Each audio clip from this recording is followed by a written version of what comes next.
Steve Lamb, alcoholic. It's good to be here. It's good to be sober. And thanks, Jay, and thanks, Elizabeth, for the invitation to share. It's always an honor and a privilege to share in Alcoholics Anonymous. I am coming from Redondo Beach, California. So if you're in weather that's not so wonderful as it is here, don't hate me. You know, it's not my fault. It's just I just live there. My home group is the Hermosa Beach Men's Stag, and we meet on Monday nights from 7:30 to 9. My sobriety date is July 27th, 1996. I have a sponsor, Michael R. I've had the same sponsor since I got sober. After about 100 days, I got a sponsor, and I'm really grateful for those things. I was talking to somebody a couple of days ago, and he was talking about how when he first got to Alcoholics Anonymous, he felt so wonderful. He felt like he'd just come home. Everything was great. You know, everybody said, welcome home. And I got to tell you, that's not my experience. And Alcoholics Anonymous is experiential. You're here to have your experience, not my experience. But I didn't feel like I'd come home. I didn't want to be here. I didn't want to get sober. I didn't want to stay sober. It was a bad idea. So if you're new and you're not comfortable in Alcoholics Anonymous, welcome. We grow on you. It takes a while. But when I first got here, I couldn't believe it. I mean, I got popped for a DUI. I used to drive drunk all the time. I thought it was a particularly good skill set, but the Highway Patrol disagreed with me on this particular occasion. And I got sentenced to go to 6 AA meetings in 6 months, which I just thought was excessive. I mean, I didn't want to go to Alcoholics Anonymous, and I waited. I hung on. I had maybe about 5 weeks to do 6 meetings, and I'm so delusional. I was kind of freaking out because I'm thinking, man, that's more than one a week. I don't know how I can possibly fit that into my busy schedule. I had no idea that back then, I don't know, there were several thousand meetings in the greater LA area. I think there's about 5,000 or 6,000 meetings now, and with Zoom, you know, God knows how many. There's tens of thousands, frankly. But I I didn't want to be there, and I remember the first day I showed up. It was July 27th, 1996. That's my sobriety date, and I'd come in late, and I was at the Hermosa Beach Alano Club, and you're supposed to go in these side doors, and I went in these other doors that go from the coffee bar. I didn't know that's where you're not supposed to go through there. And I walked through there, and it was late. The meeting had already started, and I sat down just inside the doors, and I looked at you, and you looked at me, and you kind of nodded, and you know, everybody welcomed me, and I thought, oh God, I can't believe this has come to this, you know. And I'm sitting there, and they were doing birthdays that particular morning. They do birthdays at the beginning rather than at the end, and the way that they were doing birthdays they did the, you know, the readings, and then they did birthdays, and somebody who'd been sober for quite some time, like it seemed like a forever, like 10, 15 years, was taking a cake. And there was somebody that was giving them the cake. That's what they said. We're going to give this guy a cake. You know, let's call him Jerry. Jerry was taking a cake, and they didn't have a cake. They had an inverted styrofoam cup that they plopped a candle on, right? And then they lit this thing, right? And then they walked down the aisle like it was the Olympic torch or something. And they're all proud of themselves, and everybody's singing out of tune. And Jerry's he's beaming, he's all excited. And I'm thinking, man, that's not a cake. It's not even a pastry. You know, I don't know what's going on here, but this is ridiculous, right? And then, you know, Jerry blew it out, and then he proceeded to tell us things that we're not supposed to talk about, that stuff. I mean, this is embarrassing, you know. And he was talking about his character defects and how proud he was to be sober, and you know, he's saying things like, you know, he's grateful to be sober. I'm thinking, oh God, this is pathetic. But I got sentenced to go to 6 meetings, so I'm gonna hang in there. So I'm sitting there, and I don't want to be there, and I don't know about you, but I'm tired. I was really busy before I got sober, and I was very busy right up until the day I got sober, and I'm tired. So I figure I'll take a nap because, you know, not much interesting is going to happen during this meeting. So I'm just sitting there, and I got my eyes shut, and I'm kind of leaning back, and I'm on this folding metal chair, which is kind of canted off to one side, and I'm sitting next to this coffee making machine, and I'm kind of slumping down, and kind of dozing off, and they called on a guy and he'd share the same way every morning. I didn't know that because this was my first day, and his name was Dick, and Dick was a retired fire captain, and Dick was really excited about Alcoholics Anonymous. He was all fired up about Alcoholics Anonymous, and he was slightly deaf. So when he would share, he would kind of yell. He'd go, "Hi, my name's Dick, and I'm an alcoholic." And I'm kind of trying to take a nap, right? So that startled me, and I went and I grabbed the coffee making machine. Well, that bad boy's hot, right? So I'm like, "Oh man," like this, and everybody's looking at me, and they're like, "Hey, welcome to Alcoholics Anonymous."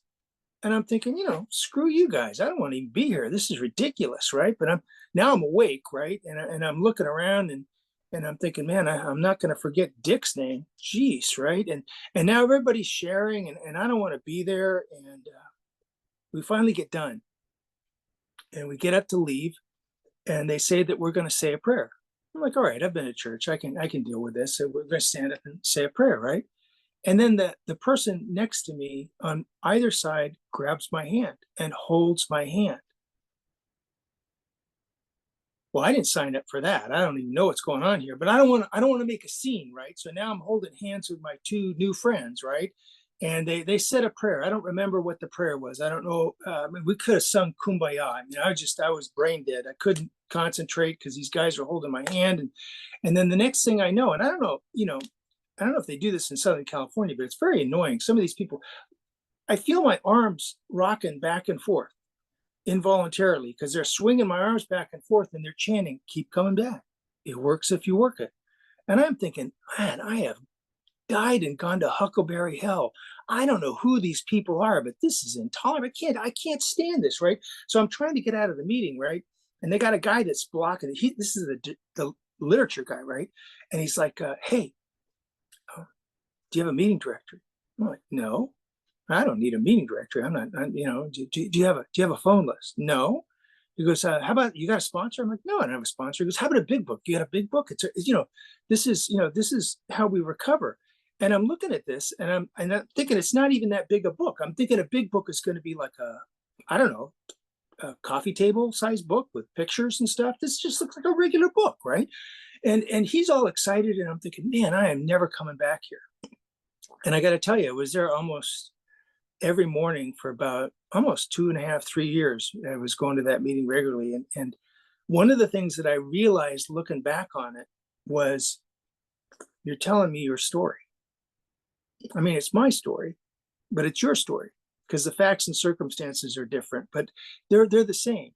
You talk about this inability to control and enjoy your drinking. I got that. I got it. I got that same problem. I can't control and enjoy my drinking. I'm the kind of guy. My wife sends me out to get milk, and it's really not a complicated task. I mean, you got to do a few things. You got to leave the house. You got to go to the store. You got to buy the milk, and then this is the kicker. You got to come home with the milk. And I am really good at the first like 2 or 3, but the whole coming home with the milk, I'm not very good at because I run into somebody like Robert M. I think Robert just had a birthday a little while ago. Congratulations. Happy birthday, Robert. But Robert, and he seems like a really nice guy, but I've known Robert for a while. And back when he was drinking, he'd be the kind of guy that would say, "Hey, Lamb, would you like to have a drink?" "Well, yeah, of course." And he said, "Well, you want a beer?" I mean, of course I'd like a beer. I mean, it's like a basic food group. I mean, you can't even get in trouble for drinking a beer, right? For God's sakes, right? So Robert and I, we go have a beer. But I'm alcoholic. I got this allergic reaction that I don't understand, but I get thirstier. It doesn't quench my thirst. I get thirstier. So I need more beer, but I can't really get there. I can't get where I want to go. I don't even know where I'm going, but I know it's not here. I want to get there. And so I start drinking tequila. I'm drinking tequila and beer, and I black out. I pass out. I used to call it time travel. I now realize that I'm just blacking out because I drink excessively. And, I come to, and after about 3 days, I kind of come around and I look around and I realize, oh man, I gotta go get the milk, right? So I run to the store, I buy the milk, I come home, I show my wife the milk. I'm all proud of myself because I'm delusional, right? Because I feel like I just left and I've accomplished this seemingly impossible task, getting the milk, right? So I'm telling her what wonderful things I've done to get the milk, and she's not happy. she's like really pissed off at me because I've been gone for 3 days and I just can't fathom that. So I know I got to stop drinking. So I come into Alcoholics Anonymous. I hear you. I got to stop drinking. And I'm thinking, well, I'll stop drinking. I'll get better, because I'm under what apparently is a relatively common delusion. And I'm not an authority in AA. I wasn't appointed. I wasn't anointed. It's just my story. But my story is that,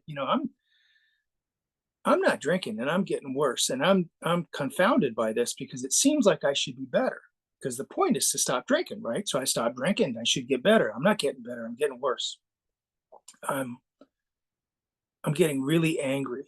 The book talks about being pitiful and incomprehensible demoralization. I'm just pissed off. I mean, I just don't like it. I don't want to be here. I'm coming into the meetings every morning and the old timers are looking at me and they're going, Lamb, just sit in the corner. And for God's sakes, don't talk to any newcomers because they still have hope. I mean, it was really bad. And I went about 100 days stark raving sober like that. And I went on a business trip. I kind of had a meltdown and, I didn't know what to do. And I came back and I'm talking to this guy, Jim, who became my grand sponsor without my permission, frankly, because what he was doing was he was making this comment about sponsorship. And he was saying, if you don't have a sponsor, you got to get a sponsor. And I'm thinking, well, I don't have a sponsor.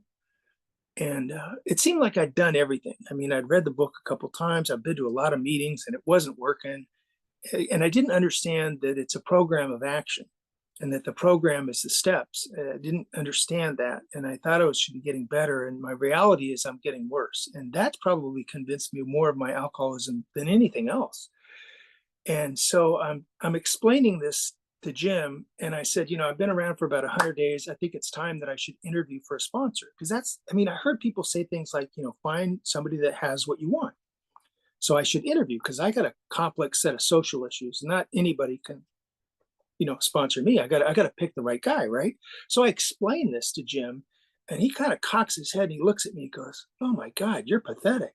And he grabs me by the shoulder and he takes me outside and he introduces me to this guy I've never met before. He goes, "Michael, Steve, Michael, sponsor, sponsee, go with God." And he walks away laughing. And I'm thinking, this is not funny. This is not even slightly amusing, right?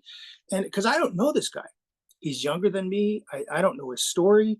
And he's got this lazy wandering eye. He's looking at me, but it's kind of shifting up, and which is weird because he's a pilot, which is really interesting. That's a whole nother story. But this guy's looking, and he's all excited. Michael's excited because he's just been delivered a new fish.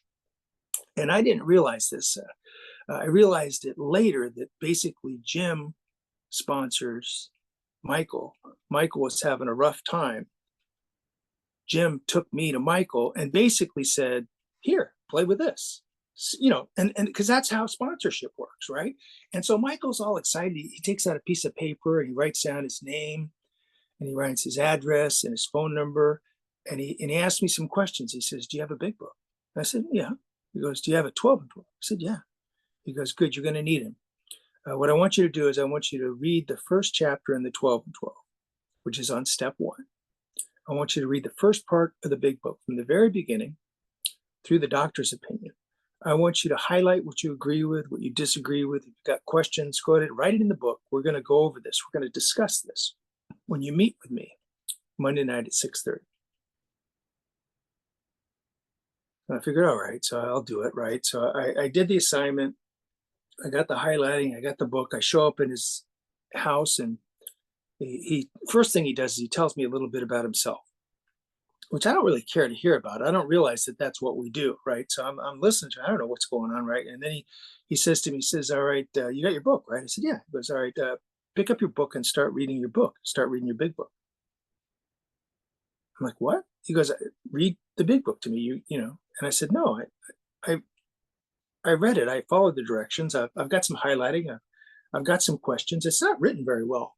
I could probably clarify a few things, right?" He goes, "No, that's not what we're going to do.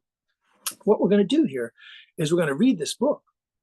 We're going to go page by page, paragraph by paragraph, line by line, word for word through the whole book." And I'm thinking, oh man, this is a level of lameness that I was not prepared for, right? This is, and I'm sitting there and I'm thinking, oh my God, not only am I delusional, but I'm judgmental. So I immediately, I realized he's stupid. Clearly he's stupid. He probably can't even read, right? But I'm thinking, well, I don't want to embarrass the guy. I can read. I'll help him out, right? So I start reading with him. I find out later that Michael has a master's degree in nuclear engineering. And he reads real good. He doesn't have any problem reading. But I thought he was an idiot for a while. And I'm reading the book. And what happened is when we got to a prayer, we said the prayer. And when we got to a step, we worked the step. And it changed my life. It transformed me. And I was shocked. And it's only looking back that I realized that that worked. And my experience with this is that most of us look at the 12 steps, whether it's the window shades or, what's written in the book, on 59 and 60 that was read earlier. And we see that, we're like, oh man, what does that have to do with me? I mean, like 4 and 5, that's like confession. That's evidence. I'm not doing that, right? And by the way, that's not the bad part. 8 and 9, that just sucks. And I understand. I understand that it's their money. I'm not stupid. I got that. But some of them, they don't even know I've got it. And how is me giving them back their money going to help me stay sober? I mean, I'm looking for the money step. I don't understand this, right? I don't understand. The book says that the material never precedes the spiritual. The spiritual always precedes the material, but I haven't gotten to that part of the book yet. I don't understand that, right? And I did the work. And my experience is if you do the work will do you. Attitude is optional. I had a really bad attitude when I first got here. And now I love Alcoholics Anonymous, and that's been my experience. And if you're new, I hope that's your experience. And, when I went through this, like I said, I didn't really have that problem with step one. I'm powerless over alcohol. My life's unmanageable. I got that. I got it, come to believe that a power greater than myself could restore me to sanity. I was told that, look, you don't even have to have a belief in God at this particular phase. You just have to realize that it's possible that you can be restored to sanity and that you can have a relationship. I said, well, anything's possible. I think it's highly unlikely, but it's possible. And I remember Michael said, well, do you have a problem with God? I said, well, I mean, to me, people are saying things like, you need to find God. In fact, I remember one old timer was saying, you got to find God or die. And I'm thinking, oh my God, I not only do I not want to find God, but I'm hoping he doesn't find me. I mean, I did a lot of bad stuff out there, and this is going to come back to me. I've read ahead. I know there's an 8 and a 9. I'm not really interested in that. And he said, well, I want you to consider the possibility that your idea of God is an old idea of God. And are you willing to set that aside, like it talks about in the book? I said, oh, sure. He goes, why don't you look at it as a placeholder for an experience you haven't had yet? I'm like, all right. So we get to step 3 now. I've got to turn my will and my life over to this thing that I don't understand. He's like, well, how do I do that? He goes, well, you're going to do it your whole life. But a good general indication that you've started is if you start writing your inventory. And if you're new, I'll tell you, sponsors are real tricky like that. They kind of get you into that next step. Like, if you do this and this and whatever. So I'm pretty desperate. So I start writing this inventory. He tells me, it should, he gives me instructions. There's a resentment inventory. There's a fear inventory. There's a sexual misconduct inventory. He said it should take you 2 or 3 weeks. I think it took me 5 or 6 weeks. It took me 2 or 3 weeks to think about it and 2 or 3 weeks to actually write it because it's simple but not easy. The simple part is the black part, the instructions. The not easy part is me and my ego, which tries to separate me from you and from God. But I finally get this done, and I've got to read this inventory to him. I got to do this 5th step. And so I sit down with him, and I'm gonna tell you the first person on my inventory, just so you can understand how simple this can be. And I don't tell you this to tell you that this is how you need to do it. I'm just saying this is how I did it. And Michael took me to page 65 in the big book. He showed me the columns. He gave me the instructions, and so now I got a first column is the resentments is the person, the institution, or the principle. I write down 2 words: my father. Second column is the cause. I write down 2 words: deserted me.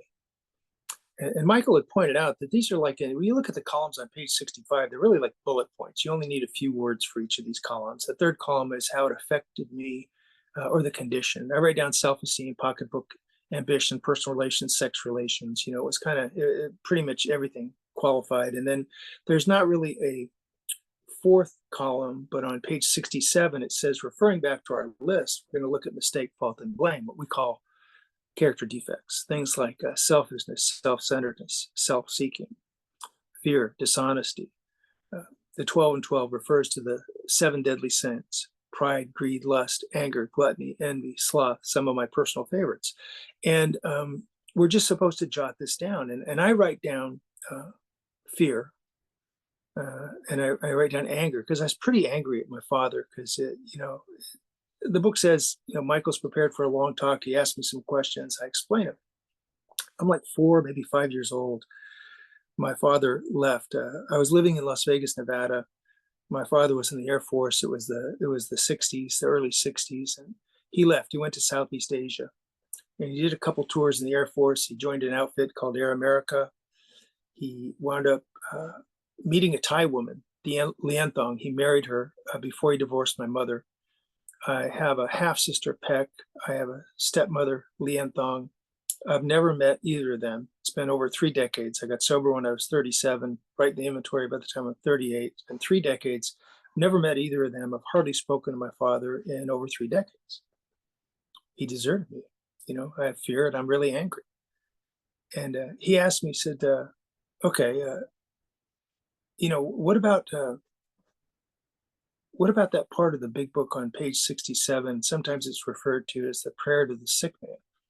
Are you willing to ask God or your higher power, or if you prefer, to ask for patience, pity, and tolerance for your father? Are you willing to forgive your father? I'm like, hell no, no way. He goes, well, look, okay, this is it's a program of willingness, and we're going to get to that eventually. But we're going to deal with the we're going to deal with really the 5th step now. And because but didn't you tell me that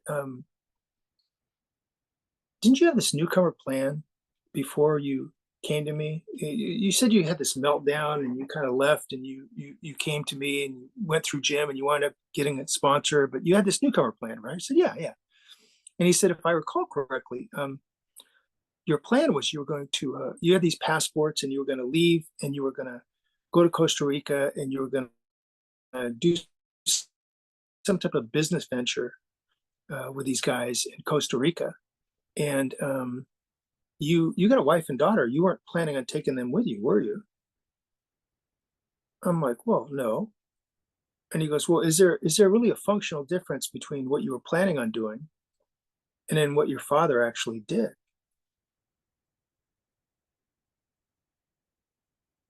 And I'm like, well, I mean, if you look at it that way, and I couldn't look at it that way. And that's why in the 5th step, we admit to God, to ourselves, and to another human being the exact nature of our wrongs, because I can't see that. I need someone, in this case, my sponsor, to hold a mirror up to me and reflect me back to me. And he goes, okay, so you see, you're like your father, right? I said, yeah, I got it. He goes, do you think you're any better than your father? No, I got it. He goes, well, are you willing to address this? Are you willing to forgive? Are you really willing to make amends? I'm like, no. He goes, all right. Well, I tell you what, you're going to pray. We're going to pray, and you'll get direction later. But you got to start making amends. You get this list and start making amends, and I do. I start paying back some of the money. I make amends to my wife. I'm back in the big bed. I don't have the crossover privileges that I think I deserve, but that's another story. Things are going better, and I start sponsoring guys. I get into this 10-step practice. I'm doing the evening review. I'm praying and meditating. In the 12th step, I'm trying to carry the message to other alcoholics, and I'm trying to practice the principles in all my affairs. I'm sponsoring guys, but I'm not making amends to my father because I don't want to. And this goes on for a few years. And during this time period, I'm having some difficulty with my wife and some other stuff, which is really about me, not her.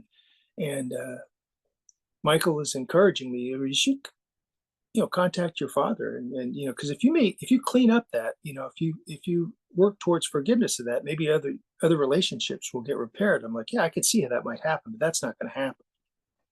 He goes, well, are you going to pray and meditate and ask? I said, yeah. I said, I will. That's all right.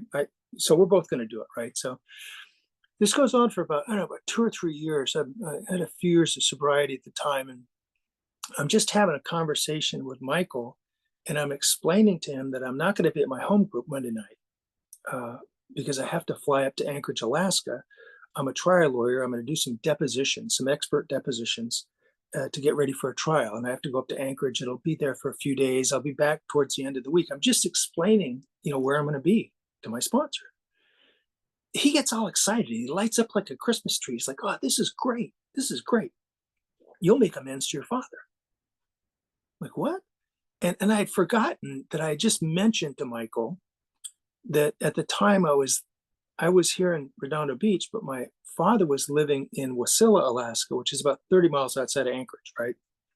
So now my sponsor is connecting two clearly unrelated dots.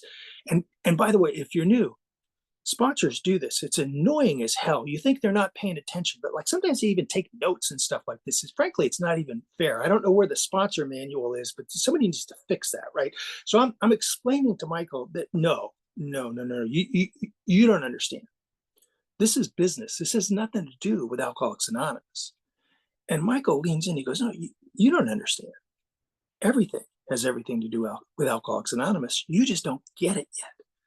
And I'm like, oh man. He goes, well, either do it or don't, but you need to pray and you need, get back to me. So I think about it for a while. I pray, I meditate. I'm like, all right, I'll do it. I'll do it. So I go to Michael and I say, all right, I'm willing. I'll do it. I don't want to do it, but I'll do it. What do I do? And without missing a beat, he goes, I don't know. I'm not going up there. Talk to God. I'm like, oh man, you're killing me. You are killing me. I used to call him the cosmic cupcake, the mystic muffin. It didn't matter what the problem was. Michael's solution was always you got to pray and meditate. You got to ask for guidance and direction. You got to wait. You got to be patient. And he would say things to me like, God is old and slow.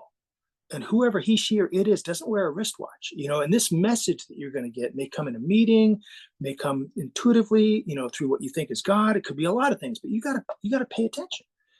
And he goes, you're getting the message. It's coming through me. And I'm like, hey, I didn't get the memo. I'm not, he's like, well, either do it or don't. I'm like, oh man. So I call my father. He says he'll see me. I fly up to Anchorage. I go through the terminal. I look at my father. He's older than I remembered because he's older, and it's been 3 decades plus.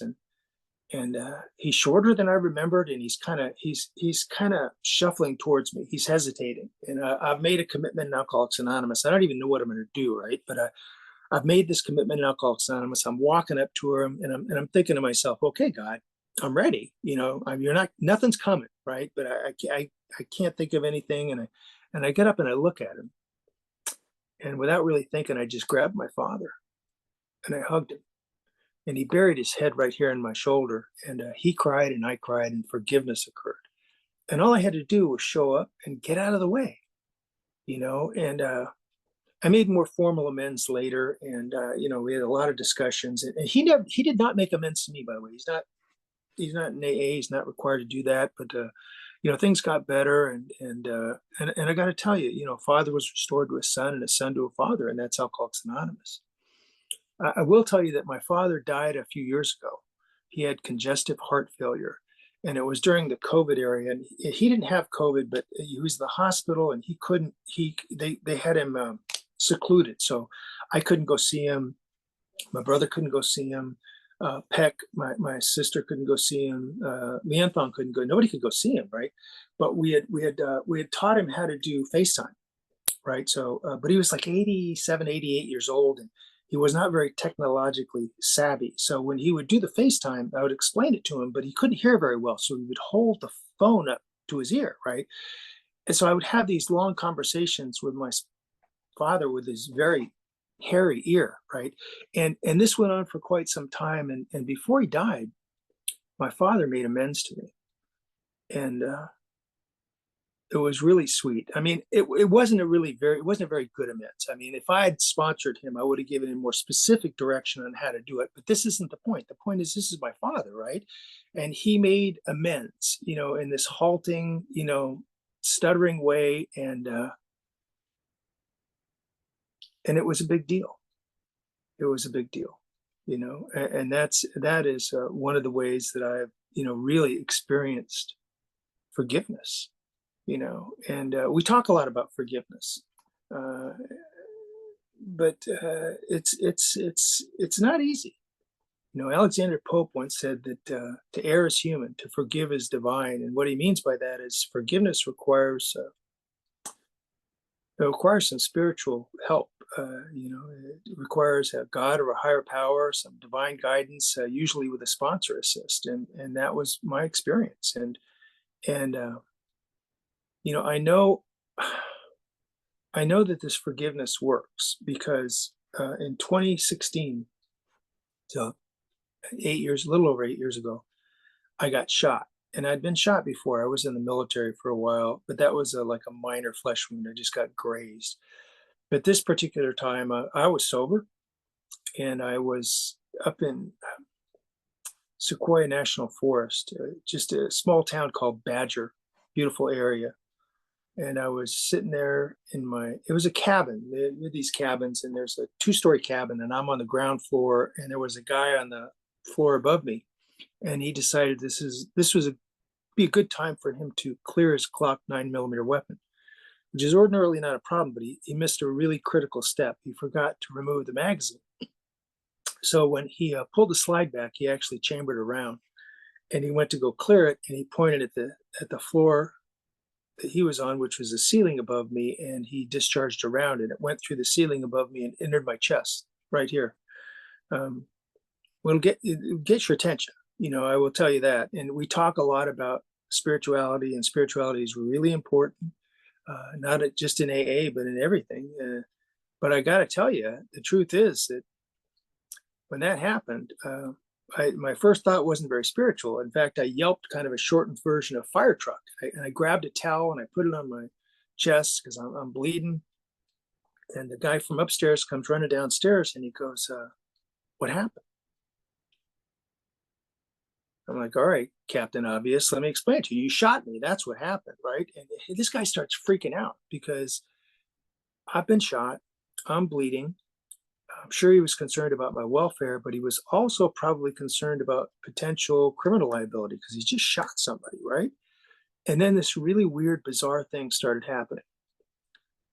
I'm trying to calm this guy down, and I got to tell you, that's not my normal state of being. That only happened because of Alcoholics Anonymous and the 12 steps and this transformation that I had.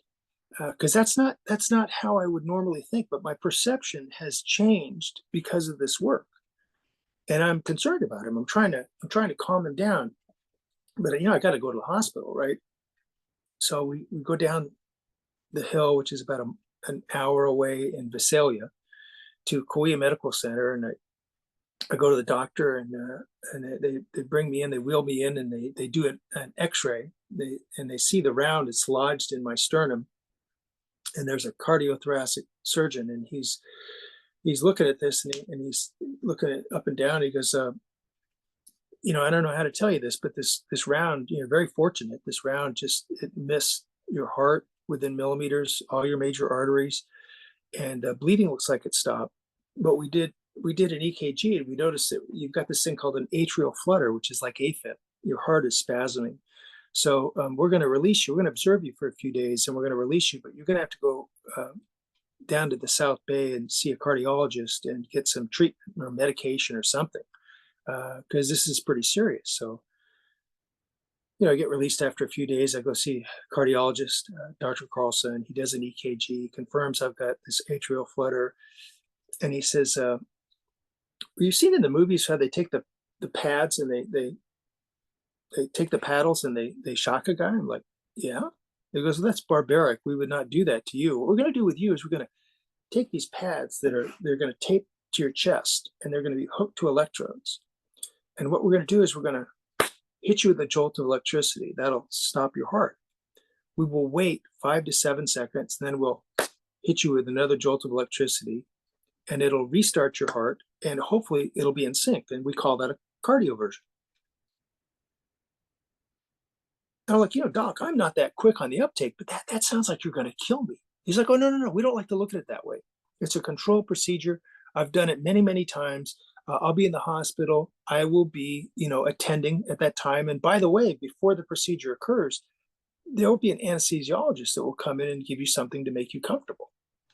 So I'm an alcoholic. I'll go from you're going to kill me to apparently I'm going to get comfortable. And it's not that I haven't been comfortable before, but I haven't been that kind of comfortable in, 20 years, right? And I figured this, I talked to my sponsor, this is a free pass, right? I'm like, all right, this is cool, right? So we get, I got the gown on, my butt's hanging out, I got the pads on, I got got the IV in, and Dr. Carlson's here, and the anesthesiologist walks in, he's got a syringe of comfortable, right? He comes over, he starts talking to me.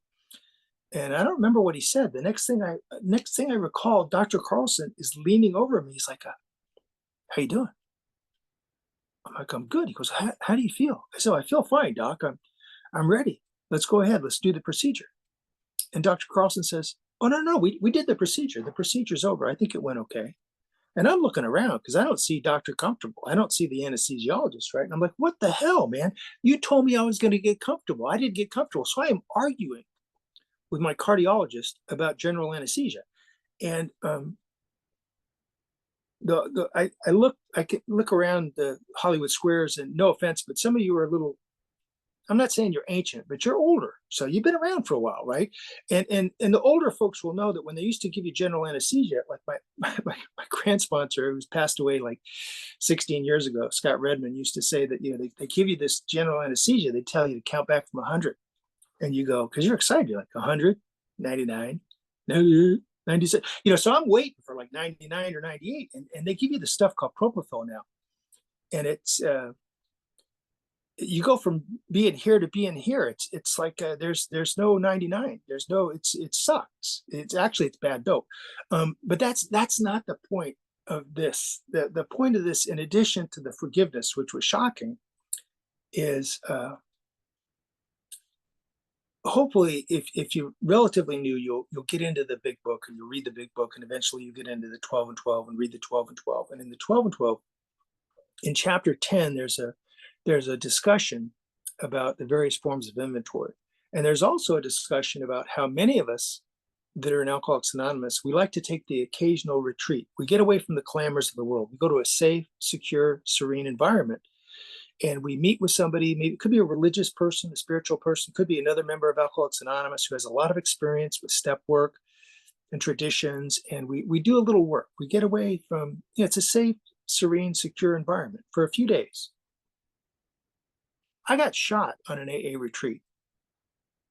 Yeah. And that's not the best part. The best part was I was leading the retreat. Yeah, I was leading that retreat, and I had given a talk the night before on unity, which I thought was pretty good. And I was supposed to give a talk that I got shot in the morning. I was supposed to give a talk Saturday night on acceptance and forgiveness. But the best part is the guy that shot me, I sponsor.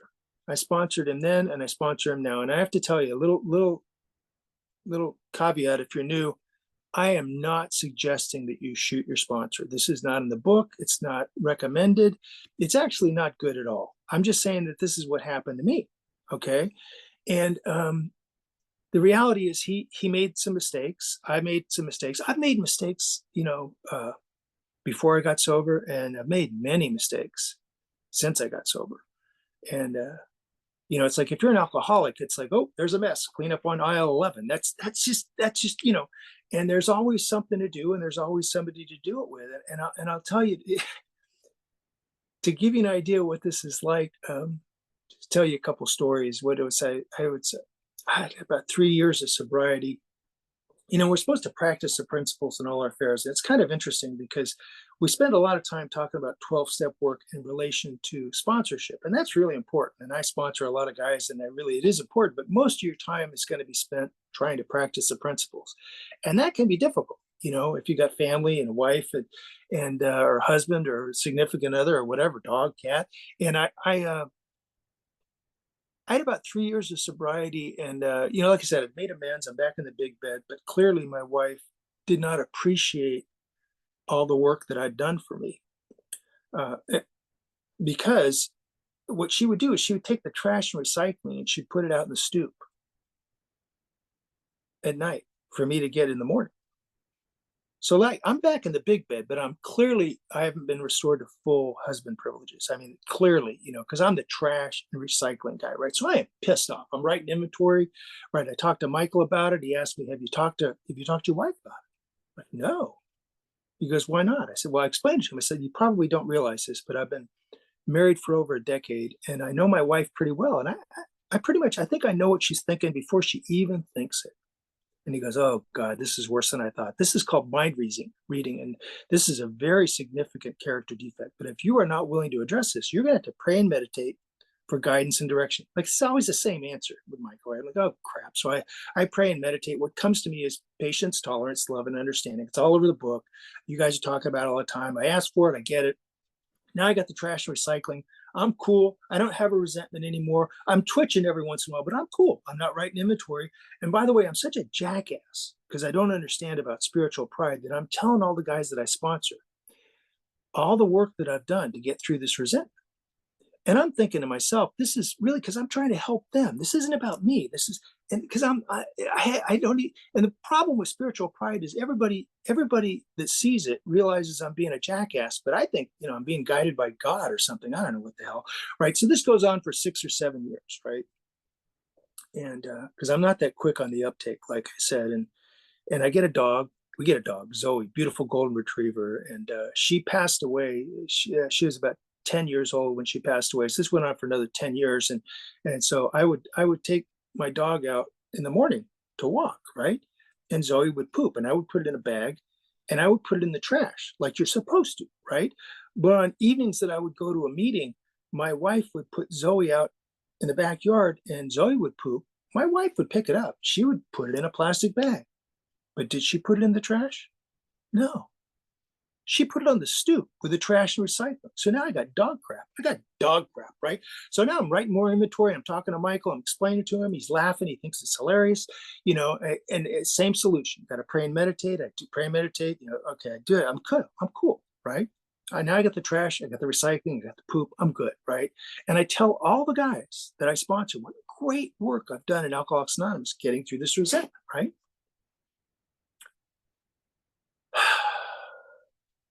Let's see, I was about 17 years sober.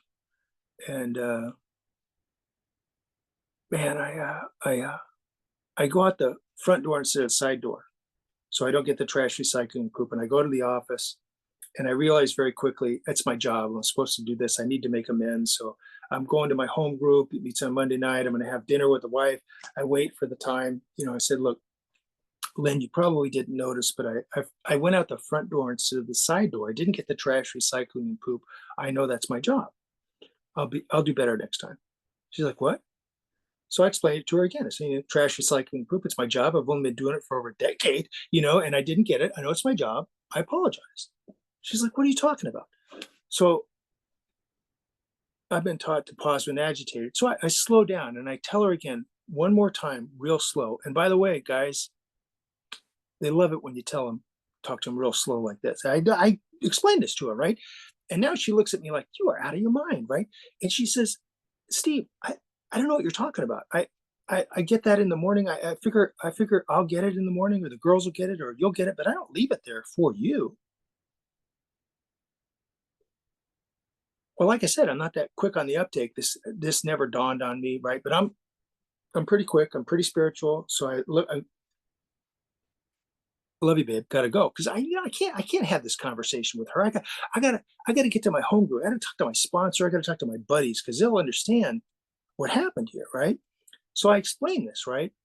They think it's hilarious. They take me around. They want me to explain this to all the new guys. They're like, hey, come talk to Lamb. Hey, Lamb needs to show you what it's like to be a jackass. 17 years stark raving sober. I'm like, oh man, you're killing me, right? So I go through this process, right? And it's cleanup on aisle 11. And my sponsor is laughing. I'm like, oh God. He's like, well, there's good news and bad news. I'm like, all right, Michael, I'll bite. What's the bad news? He goes, it never ends. I'm like, okay, I got that. Well, what's the good news? Because the good news is the same as the bad news. It never ends. There's always something to do, and there's something to do in Alcoholics Anonymous. And you just need to get to work, get over yourself. It's just what happened Monday. That's it. Because a lot of times we think that they're doing it to us. They're not. They're not. A lot of times, I'm just in the blast radius of my own bad behavior, and I'm hurting people. It's not personal, you know, and that's something that takes a while to realize. And looking back on it, one of the things that I realized is that, I was sober when I was 37, almost 38. But look back on it, I realized that, man, I was drinking and doing what I was doing for so long that I had arrested development that, I'm 37, 38 years old. I'm 39 and 40 years old by the time I'm relatively new. I'm starting to sponsor guys. But I have the social skills of a 12 or a 13-year-old on a good day. On a good day. And that's just the sad truth. Uh, but the important thing is I can't drift into morbid reflection, because I wouldn't be useful to anybody. My friend Bill C likes to say that this is part of awareness, and awareness without humor is depression. So we try not to take ourselves too seriously, and we try to tell on ourselves. And I got to tell you, if you're new, we do some weird stuff, man. And and it's not only entertaining, it's helpful. It's very helpful, and that's why we share ourselves with ourselves. So if you're new and you're kicking around, just know this: you're with us now. All you got to do is get in the car, get in the truck, get on the Zoom, come with us. You're with us now. Thanks for having me here. Yay, just amazing, Steve. Oh my God.